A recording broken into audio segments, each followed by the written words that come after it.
মুহাম্মদ মুস্তাফা সাল্লাল্লাহু তাআলা আলাইহি ওয়াসাল্লামের প্রতি সহস্র কোটিবার দুরূদ শরীফের ডালি অর্পিত হোক, বর্ষিত হোক। সকলে বলুন আল্লাহুম্মা আমিন। বিরাদরান ইসলাম, যে আয়াতে কারিমা তিলাওয়াত করার সৌভাগ্য অর্জন করেছি, আল্লাহ তাবারক ওয়া তাআলা সূরা বাকারা আয়াত নং 261 এর মধ্যে ঘোষণা করে বলছেন, মাসালুল লাযীনা ইউনফিকুনা আমওয়ালাহুম ফি সাবিলিল্লাহ কামাসালি হাববাতিন আনবাতাত সাবআ সানাবিল ফি কুল্লি সুনবুলাতিন মিয়াতু হাব্বা। আল্লাহ তাবারক ওয়া তাআলা এই আয়াতে কারিমার মধ্যে ঘোষণা করে বলছেন যে যারা নিজের সম্পদ আল্লাহর রাস্তায় ব্যয় করে, আল্লাহ তাবারক ওয়া তাআলা বলছেন, আমার বান্দারা, তোমাদের মধ্যে যারা নিজের সম্পদ, নিজের টাকা পয়সা আমার রাস্তায় ব্যয় করো, আল্লাহ তাবারক ওয়া তাআলা বলছেন তার উদাহরণ সেইরূপ যেইরূপ মানুষ দুনিয়ার বুকে একটা ধান লাগালো, শুধুমাত্র বলছে একটা ধান মাটির ভিতরে দিল, তো বলছে সেই ধান থেকে 7টি শীষ বের হবে। 7টি শীষ অর্থাৎ 7টি ধানের গাছ বের হবে। আল্লাহ তাবারক ওয়া তাআলা বলছেন 7টি ধানের গাছ সেই জমিন থেকে বের হবে। এবার সেই প্রত্যেকটি গাছে 100টি করে ধান ধরবে। জোরে বলুন সুবহানাল্লাহ, বলুন সুবহানাল্লাহ। আল্লাহ তাবারক ওয়া তাআলা কি বলতে চাইলেন?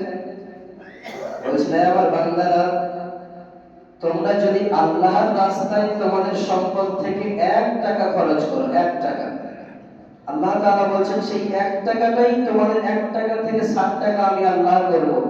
এবার সেই 7 টাকা থেকে প্রত্যেকটাতে 100 টাকা করে দেব। যারা বলেন সুবহানাল্লাহ। অর্থাৎ যদি 1 টাকা কেউ আল্লাহর রাস্তায় খরচ করে, আল্লাহ তাবারক ওয়া তাআলা বলছেন আমি সেটাকে তোমাদের 700 টাকা করে দেব। কোরআন শরীফের আয়াতের মধ্যে আল্লাহ তাবারক ওয়া তাআলা ঘোষণা করে বললেন, তারপরে আবার বলছেন ওয়াল্লাহু ইউদাইফু লিমান ইয়াশা। আর আল্লাহ তাবারক ওয়া তাআলা যদি আরো চায়, তবে তোমরা যে 1 টাকা দান করবা, 1 টাকার বদলে 700 তো দেবেনই, কিন্তু তার সঙ্গে যদি আল্লাহ তাআলা আরো তোমাদের দানকে বেশি পছন্দ করে, তবে তার থেকে আরো অধিক বাড়িয়ে দেবেন। যারা বলেন সুবহানাল্লাহ। মুআজ্জিজ সামিন কেরাম, আজকে পবিত্র রমজান মাসে 16তম রোজায় আমরা পৌঁছে গিয়েছি। আলহামদুলিল্লাহ, সকলে আমরা আজকে 16 নম্বর রোজা রেখেছি। এই রমজান মাসে গত 2 জুমা ধরে আপনাদের সম্মুখে বয়ান করেছিলাম, তার পূর্বেও বয়ান করেছিলাম যে আমাদেরকে কিরূপ নিজের জীবনটাকে সঠিক করতে হবে, রমজান মাসে বেশি করে কিভাবে আমরা সওয়াব নিতে পারবো, এই পবিত্র রমজান মাসটাকে আমাদের জীবনকে কিরূপ আমরা বদলানোর জন্য মাস বানাতে পারবো।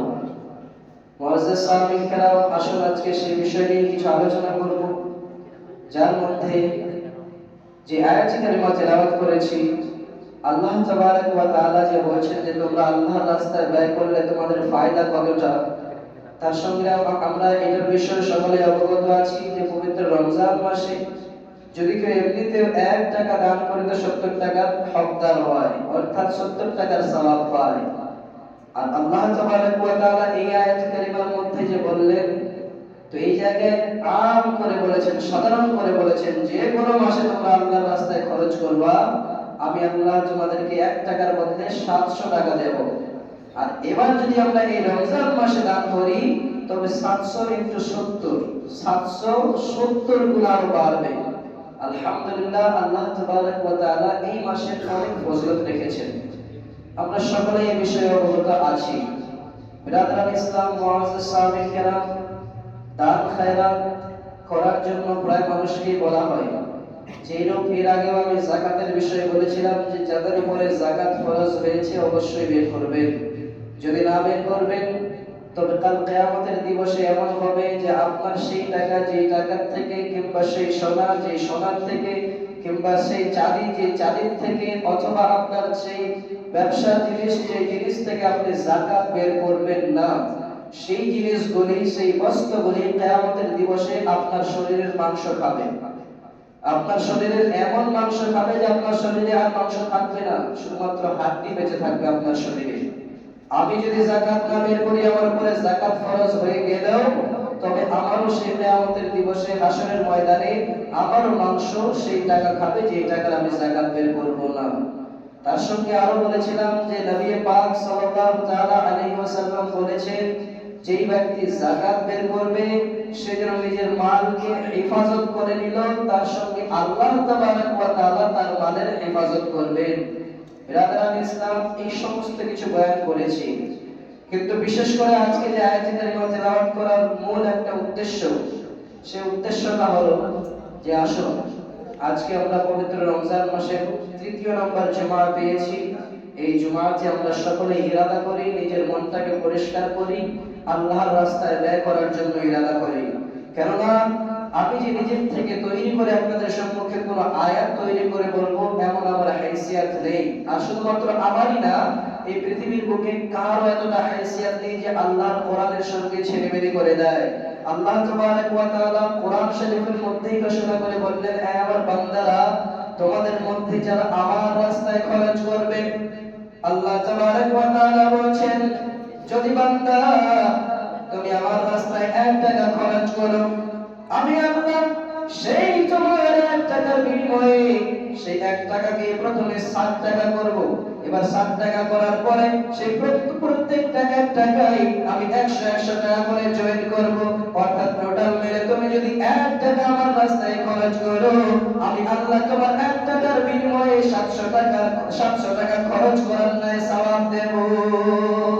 আল্লাহ তাবারক ওয়া তাআলা আমাদেরকে সুন্দরভাবে বলেন, হে আমার বান্দারা, তোমরা আমার রাস্তায় খরচ করো, আর যখন খরচ করবে সেই খরচ মানুষকে দেখানোর জন্য করিও না।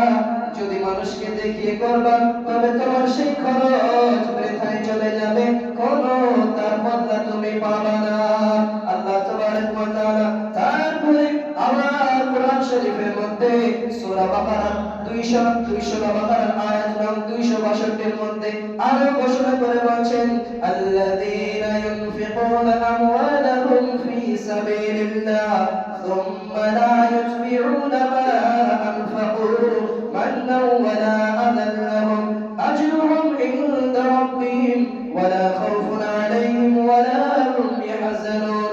যে ব্যক্তি আমি আল্লাহর রাস্তায় ব্যয় করবে, নিজের সম্পদ থেকে যে ব্যক্তি আমি আল্লাহর রাস্তায় ব্যয় করবে, আর মানুষকে পুষ্টিকর কোনো কথা বলবে না, অর্থাৎ দেওয়ার পরে মানুষকে শোনাবে না, দেওয়ার পর মানুষকে জানাবে না যে আমি দান করেছি তো এর ধনী হলো, আমি দান করলাম তো এর সুন্দর কাপড় পরেছে।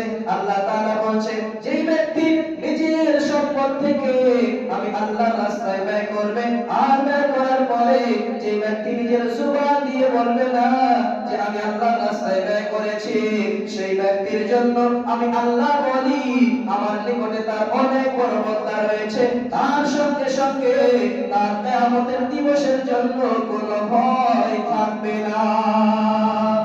আমি নিজের কথা বলছি না বাবা, দেখুন আল্লাহ তাবারক ওয়া তাআলা কোরআন শরীফের মধ্যে ঘোষণা করে বলতেছেন, হে আমার বান্দারা, তোমরা যদি আমার রাস্তায় খরচ করো, আমি আল্লাহ তোমাদের 1 টাকার বদলে 700 টাকা করে দেব। আর যদি তোমরা সেই দান করার পরে নিজের জুবান দিয়ে প্রকাশ করে না বেরাও, আর মানুষকে যদি দুঃখ দেওয়ার কথা না বলো, তার সঙ্গে সঙ্গে যদি এতটুকু কাজ করে নাও বান্দারে, তবে আমি তোমার জন্য বলি, তোমার জন্য কিয়ামতের দিবসে হাসরের ময়দানে আমার কাছে অনেক বড় বদলা তুমি পাবা, অনেক বড় জিনিস তুমি তোহফা পাবা। হে আমার বান্দা, তার সঙ্গে সঙ্গে যখন তুমি হাসরের ময়দানে আসবে, আমার সিলা আমার বদলা তো তুমি পাবাই, তার সঙ্গে সঙ্গে তোমার কিয়ামতের দিবসে হাসরের ময়দানে কোন রকমের কোনো চিন্তার বিষয় থাকবে না। দেখুন আল্লাহ তাবারক ওয়া তাআলা কোরআন শরীফের মধ্যে বলেছেন, কিন্তু বড় আফসোস লাগে কাল কিয়ামতের দিবসে আমাদের যেন এমন অবস্থা না হয়ে যায় যে সময় আমরা নিজের নফসি নফসি আলমে থাকব, যে সময় আমরা সকলে নিজের আত্মা নিয়ে ব্যস্ত থাকব। আম্মা জান আয়েশা সিদ্দিকা রাদিয়াল্লাহু তাআলা আনহা বলেন, একদা যেন দয়ার নবী তো জাহানের বাদশা নবী সাল্লাল্লাহু তাআলা আলাইহি ওয়াসাল্লাম আমার কোলে নিজের মাথা মুবারক রেখে ঘুমাচ্ছেন। ইতিমধ্যে হঠাৎ করে যখন দয়ার নবী আমার ঘুমন্ত অবস্থায়, আমি আয়েশা আর হযরতে আয়েশা সিদ্দিকা রাদিয়াল্লাহু তাআলা আনহা বলছেন যে আমার যেন হঠাৎ করে সেই হাসরের ময়দানের কথা স্মরণে পড়ল।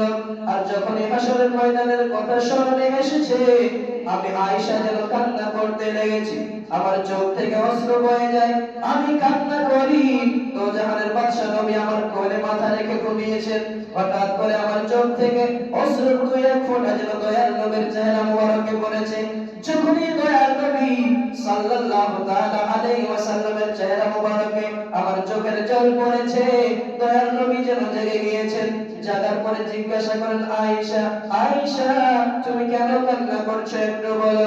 আম্মা জান আয়েশা সিদ্দিকা রাদিয়াল্লাহু তাআলা আনহা বলেন, ইয়া রাসূলুল্লাহ, ইয়া হাবিবাল্লাহ, নবী গো আমি আজকে কান্না করছি গো নবী। হঠাৎ করে যেন আমার হাসরের কথা স্মরণে পড়ে গেল।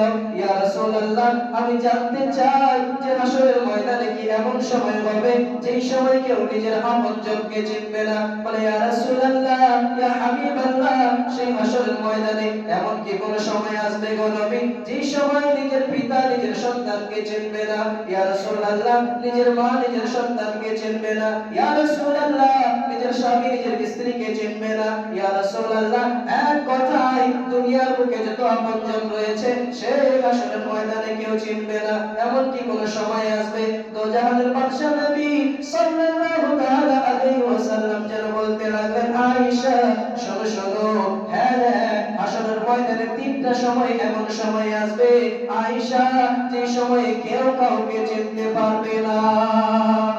আম্মা জান আয়েশা রাদিয়াল্লাহু তাআলা আনহা আরো জোরে জোরে কান্না করেন। আবার জিজ্ঞাসা করেন, ইয়া রাসূলুল্লাহ, সেই সময়গুলি কোন সময় হবে গো নবী? তো জাহানের বাদশা নবী বলেন, আয়েশা সর্বপ্রথমে হাসরের ময়দানে সেই সময়টা হবে যে সময় আল্লাহর বান্দাদেরকে তাদের নামায়ে আমল তাদের হাতে দেওয়া হবে। তো জাহানের বাদশা নবী বলছেন, তাদের হাতে যখন নামায়ে আমল দেওয়া হবে সেই সময় বান্দা সব ভুলে যাবে, শুধুমাত্র চিন্তা করবে যে আমার নামায়ে আমল আমার ডান হাতে দেওয়া হচ্ছে নাকি বাম হাতে। আম্মা জান আয়েশা সিদ্দিকা রাদিয়াল্লাহু তাআলা আনহা জিজ্ঞাসা করেন, ইয়া রাসূলুল্লাহ, কেন তারা এই জিনিসটা চিন্তা করবে যে আমার ডান হাতে নামায়ে আমল দেওয়া হবে নাকি বাম হাতে? দয়ার নবী আমার বলছেন, আয়েশা শোনো শোনো, সেই সময় সবাই চিন্তা করবে যদি ডান হাতে নামায়ে আমল পেয়ে যায় তবে তাদের বেড়া পার হয়ে যাবে, অর্থাৎ তাদের নামায়ে আমলের নেকির সংখ্যা বেশি থাকবে। আয়েশা যদি তাদের বাম হাতে নামায়ে আমল দেওয়া হয় তবে তাদের নামায়ে আমলের মধ্যে গুনাহ বেশি থাকবে, নেকি কম থাকবে। আম্মা জান আয়েশা সিদ্দিকা রাদিয়াল্লাহু আনহা আবার জিজ্ঞাসা করেন, ইয়া রাসূলুল্লাহ, তারপরে কোন জায়গাটা হবে যে সময় বান্দা কেউ কাউকে চিনতে পারবে না? দয়ার নবী আমার বলেন কি, আয়েশা শোনো শোনো, দ্বিতীয় নম্বর জায়গাটা হবে সেই সময় যে সময় আল্লাহর বান্দাদের নামায়ে আমল ওজন করা হবে, অর্থাৎ মিজানের পাল্লায় যখন তাদের ওজন নেকি এবং গুনাহ মাপা হবে সেই সময়ে আল্লাহর বান্দারা কাউকে চিনবে না। সেই সময় যদি কোনো ভাই গিয়ে বলে, ভাই রে দুনিয়ার বুকে তোমার জন্য অনেক উপকার করেছিলাম, ভাই তুমি আমাকে আজকে 10টি নেকি ধার দিয়ে দাও, কেউ কাউকে ধার দেবে না। আয়েশা শোনো শোনো, সেই সময় এমন অবস্থা হয়ে যাবে আল্লাহর বান্দা যদি একটা নেকি কমি হয়ে যায় তবে সেই বান্দা নিজের আপনজন সকলের কাছে যাবে, কিন্তু কেউ তাকে একটা নেকি দিয়ে উদ্ধার করবে না, তাকে কেউ জান্নাতে যাওয়ার জন্য একটা নেকি পর্যন্ত ধার দেবে না। যার ফলে সেই সময় বান্দারা শুধুমাত্র চিন্তা করবে যে আমার নামায়ে আমল এখন কোন দিকটা ভারী হচ্ছে, গুনাহের পাল্লা ভারী হয় নাকি নেকির পাল্লা ভারী হয়। আম্মা জান আয়েশা সিদ্দিকা আবার জিজ্ঞাসা করেন, ইয়া রাসূলুল্লাহ, দুইটা জায়গা তো হয়ে গেল গো নবীজি, তৃতীয় নম্বর জায়গাটা কোন জায়গা? দয়ার নবী আমার বলেন, আয়েশা তৃতীয় নম্বর জায়গাটা হবে যখন পুল সিরাত পার হবে। পুল সিরাতের পুলের কথা বলা হয়েছে। হে আল্লাহর বান্দারা, ও আল্লাহর বান্দারা, শোনো শোনো আল্লাহর প্রিয় বান্দারা, আল্লাহ তাবারক ওয়া তাআলা দয়ার নবী সাল্লাল্লাহু তাআলা আলাইহি ওয়াসাল্লাম বলেন, যখন আল্লাহর বান্দা পুলসিরাত পার হবে সেই ব্রিজের কথা, সেই পুলসিরাতের কথা বলা হয়েছে। যদি বান্দা নেককার হয়, যদি বান্দা দুনিয়ার বুকে নেকির কাজ করে থাকে, তবে তারা এই রূপ সেই পুলটাকে পার করবে। এরশাদ তার এই রূপ সেই পুলসিরাতকে পার করবে যে লোক কোন আল্লাহর বান্দা চোখ বন্ধ করে খুলতে যতটুকু সময় লাগে এত দ্রুত ভাবে তারা পুলসিরাত পার করে যাবে। কিন্তু যদি গুনাহগার হয় তবে তাদের জন্য সেই পুলসিরাত, এই যে দুনিয়ার বুকে আমরা তলোয়ার দেখি, দুনিয়ার বুকে আমরা কাটার জন্য ছুরি দেখি, বলে এই যে চাকুর মধ্যে যতটা ধার থাকে তার থেকেও বেশি ধার হবে, আর আমাদের মাথায় যে চুল এই চুলের থেকে অধিক পাতলা হয়ে যাবে। সেই পুলসিরাতের কথা দয়ার নবী আমার বললেন তিনটা জায়গা, এই তিন জায়গায় কেউ কাউকে চিনবে না। তাই বলবো বাবারা, ও বন্ধুগণেরা, আজকে দুনিয়ার বুকে আছি, আজকে এই মসজিদে আসতে পেরেছি, না জানি আগামীকাল থাকবো কিনা, না জানি এই রমজান মাস পেয়েছি আগামীবার পাবো কিনা। এই রমজান মাসে এখন বলছি যে আল্লাহ তাবারক ওয়া তাআলা যে রূপ আমাদেরকে সাদকা করতে বলেছেন, যে রূপ দান করতে বলেছেন, নবী পাক সাল্লাল্লাহু তাআলা আলাইহি ওয়াসাল্লাম এই বিষয়ে হাদিস পাকের মধ্যে বলেন কি, সাদকা করলে তোমাদের সম্পদ কমবে না। তার সঙ্গে সঙ্গে নবী পাক সাল্লাল্লাহু তাআলা আলাইহি ওয়াসাল্লাম আরো বলেন কি, যদি তোমরা সাদকা করো, ওই আমার উম্মত উম্মতি, যদি তোমরা সাদকা করো, যে রূপ সাদকা, যে তোমরা যদি সাদকা করো তবে সাদকা যেন তোমাদের গুনাহগুলোকে মিটিয়ে দেয়, যে রূপ আগুন, যে রূপ পানি আগুনকে নিভিয়ে দেয়। জোরে বলুন সুবহানাল্লাহ। নবী পাক সাল্লাল্লাহু তাআলা আলাইহি ওয়াসাল্লাম বলেন কি, আমার উম্মত তোমরা যদি দুনিয়ার বুকে দান করো, সাদকা করো, তবে তোমাদের সাদকা করা তোমাদের জীবনের মধ্যে যত সমস্ত গুনাহ করেছো সেই সমস্ত গুনাহকে মিটিয়ে দেবে। যে রূপ পানি আজকে দুনিয়ার বুকে আগুনকে নিভিয়ে দেয়, সেই রূপ নবী আমার বলছেন তোমরা যদি দান করো, সেই রূপ তোমাদের দান তোমাদের গুনাহকে মিটিয়ে দেবে। তো বাবাজিরা, আজকে বলুন, আজকে যদি আমরা দান করি তো লাভ কার? যদি আমরা দান করি তো ফায়দা কার?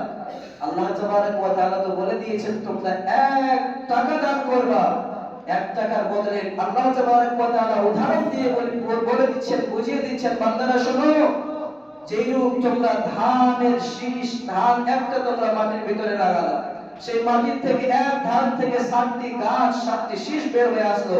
এবার 60টি গাছের প্রত্যেকটা গাছে 100 করে ধান ধরবে। আল্লাহ তাবারক ওয়া তাআলা বলেন সেইরূপ তোমাদের দানের পরিণাম তোমরা পাবা যদি তোমরা 1 টাকা খরচ করো। আল্লাহ তাবারক ওয়া তাআলা রাসূল মুহাম্মদ সাল্লাল্লাহু তাআলা আলাইহি ওয়াসাল্লাম বলেন, আমার উম্মত উম্মতি, তোমরা জাহান্নাম থেকে বেঁচে যাও, যদিও সেই জাহান্নাম থেকে বাঁচার জন্য তোমাদেরকে সাদকা করতে হয় অর্ধেক খেজুর। খেজুরের এক টুকরা যদি তোমাদেরকে দান করতে হয়, তবুও দান করে তোমরা সেই জাহান্নামের আযাব থেকে বেঁচে যাও।